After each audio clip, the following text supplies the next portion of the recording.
So Anglican Church of Kenya has backed the Catholic Church in faulting the government over what it terms as too much talk and open-ended promises. ACK Archbishop Jackson Sapit demanded an immediate resolution to pressing issues affecting Kenyans, ranging from the bumpy transition to SHIF, a punitive tax regime, an impractical university funding model, and increased cases of human rights violations. And as Sapit now reports, a section of church from Nyanza is threatening to declare a curse to all current individuals siphoning money from public coffers, terming the war against graft as one of the biggest failures of President William Ruto's administration. A few days after Catholic bishops in Kenya called out President William Ruto's administration for failing to honor its promises to Kenyans, Anglican Church of Kenya has also chided the government over what it terms as too much talk and open-ended promises. Through a statement on Monday, SCK Archbishop Jackson Sapit wanted the political class and those in government to come down from their high horses and listen to the concerns of Kenyans on pressing issues ranging from the bumpy transition from NHIF to SHIF, a university funding model they say isn't working, perennial delays in capitation for public schools, a punitive tax regime, and unemployment. According to Sapit, this is not the time for the church to simply pray for miracles, but to demand transparency, greater accountability, and concrete interventions on the issues that must be addressed urgently.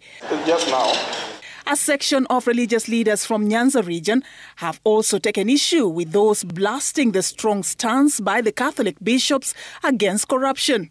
they should go slow on their attack on the Catholic bishops and the church leaders whenever we speak against corruption in this country. Honorable Shulei must go slow on her chest thumping and boisterous utterances against the people she considers anti-government. The leaders did not have kind words for any corrupt individual in the country. We are soon going to call for a national prayer to call all corrupt people into account, and for those who fail, we will courageously declare a curse upon them. The religious leaders are also unhappy about the state of insecurity in the country due to unexplained abductions, forced disappearances, and unresolved murders. If only the amount of force that the government used to crush the youth uprising is anything to go by, then there is no excuse why the government and its intelligence department cannot apprehend the perpetrators of violence in our backyard.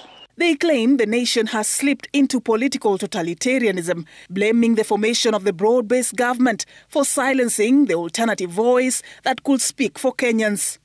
The opposition, especially in this country today, they have been silenced. We only hear of lone voices which may not have impact, may not even prick the government to see things differently. Speaking during a church opening ceremony in Molo, Nakuru County, the moderator of the Presbyterian Church of East Africa, Reverend Dr. Thegu Mutahi, accused the political class of self-centeredness. When they want to impeach one of their own, in hardly 2 weeks, it is done. When the Catholic bishops gave their statement on one day, on the same day, 15 statements had been made against it. I wish they would use the same speed to respond to the issues affecting Kenyans.